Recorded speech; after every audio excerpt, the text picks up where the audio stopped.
Hello বন্ধুরা, আজ আবার চলে এসেছি নতুন একটা রেসিপি নিয়ে। ছোলার ডাল দিয়ে হবে পাট শাক।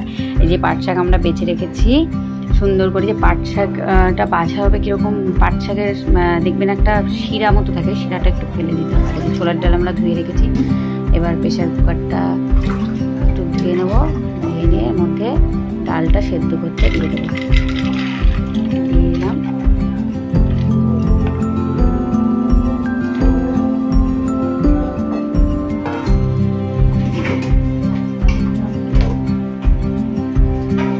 অল্প করে একটু জল দিয়ে দেবো,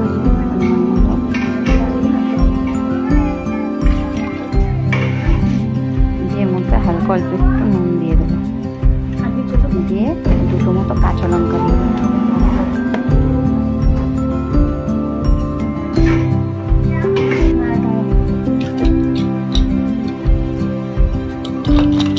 আমরা ঢাকনাটা লাগিয়ে সুন্দরভাবে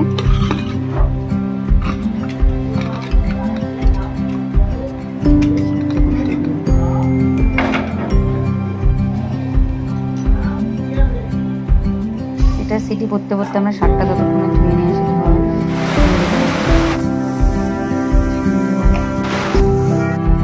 ততক্ষণে আমরা শাকটা ভালো করে ধুয়ে নিয়ে চলে এসেছি। ডালটা দেখুন এরকম সেদ্ধ, গোটা থাকবে কিন্তু পুরো সেদ্ধ হয়ে যাবে, এরকম একদম চাপ দিলে এরকম সুন্দরভাবে গলে বেরিয়ে আসবে। ডালটা সেদ্ধ হয়ে গেছে, একটুখানি ম্যাশ করে দিচ্ছি হাতটা দিয়ে, আর কাঁচা লঙ্কা দুটো একটু ম্যাশ করে দেবো।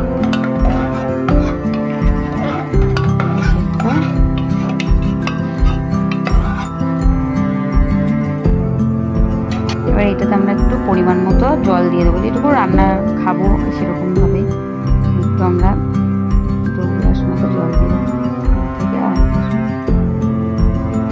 এবার একটু পরিমাণ মতো নুন হলুদ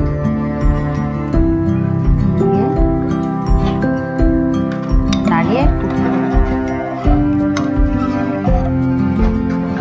ডালটা এরকমভাবে ফুটতে থাকবে, ভালোভাবে ফুটে উঠলে আমরা পাট শাকগুলো দিয়ে দেবো। আপনারা যারা পাট শাক খান, পাট শাক দিয়ে আরও কী কী রেসিপি হয়, আমরা আরও অনেক কিছু করি, কিন্তু পাট শাক দিয়ে নতুন কোনো রেসিপি তখন আবার দেখাবো। পাট শাকটা দিয়ে যে ভালোভাবে ফুটে উঠলে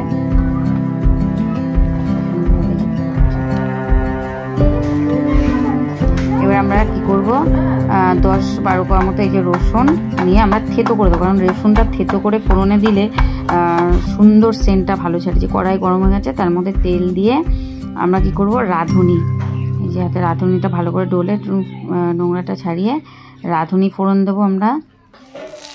রাঁধুনি ফোড়ন আর থেতো করা রসুন আর শুকনো লঙ্কা, ঝাল যে যেরকম খান সেরকম দিতে পারেন। দুটো শুকনো লঙ্কা দিয়েছি। এইবার হচ্ছে এটা যখন রসুনটা একটু ভাজা ভাজা হয়ে যাবে, লাল লাল মতো, এই যে লাল লাল মতো হয়ে গেল, এখন আমরা কী করবো, ফোড়নটা ঢেলে দেবো। কুকারের মধ্যেই করে নিয়েছি, আলাদাভাবে কড়াইতে আর করিনি। কড়াইতে শুধু ফোড়নটা করে ঢেলে দেবো, সুন্দরভাবে ঢেলে দেবো।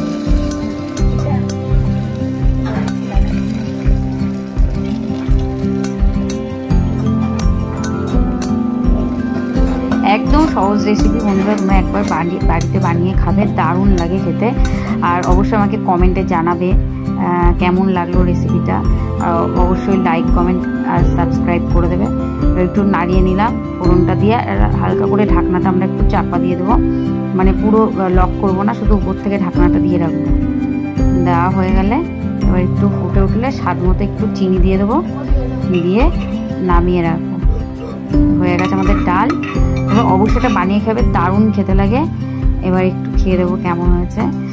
খেতে দারুণ হয়েছিল, সুন্দর হয়েছিল। অবশ্যই তোমরা একবার বানিও আর আমাকে অবশ্যই জানাবে। আর পাট শাক দিয়ে কে কী রেসিপি জানো অবশ্যই কমেন্ট করে জানাবে। টাটা, বাই বাই, সবাই ভালো থেকো।